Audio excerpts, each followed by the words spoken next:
And I'm thrilled to have Dr. Vincent DeMaio back with me this evening. He was the star witness for the defense in the case against George Zimmerman. And Dr. DeMaio, we were just talking really about your opinion on this case. And one thing that struck me in the courtroom is you discussed how long you thought Trayvon Martin could have been alive after being shot. How long could he have been alive after being shot? All you can do is give an estimate. And in all medical probability, his survival was 2 or 3 minutes. And that's because he had 2 holes in the right ventricle of the heart.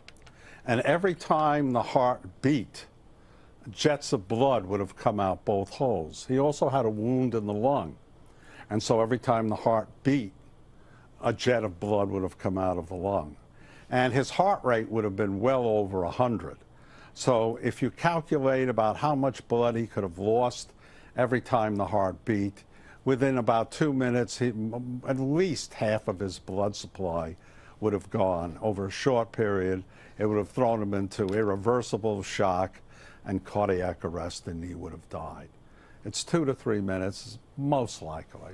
Well, now, Doctor, you said that you found the evidence consistent with George Zimmerman's version of events. George Zimmerman also said that after he shot Trayvon Martin stood up and said, "Okay, you got me." And then apparently he had to fall and George Zimmerman spread his arms out. Is it possible, forensically, in your opinion, that Trayvon Martin could have stood up and said, "You got me"?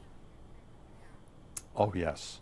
I think at the time of the trial, I gave an example, and then I'll explain in a second, about a case I had of a man who was shot at point-blank range in the heart with a 12-gauge shotgun.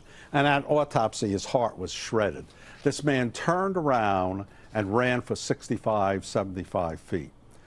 Here's what's going on. Your consciousness is controlled by the amount of oxygen in the brain, unless you have a brain injury, okay? Now, your brain has a reserve supply of oxygen, and that reserve supply is generally 10 to 15 seconds at a minimum, okay? So if for some reason your heart stopped, you can remain conscious, talking, and even moving about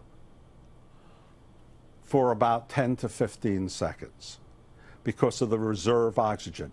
The brain controls whether you move, the brain controls whether you talk.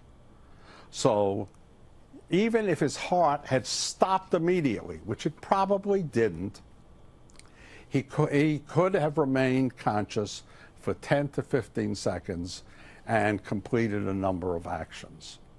Well,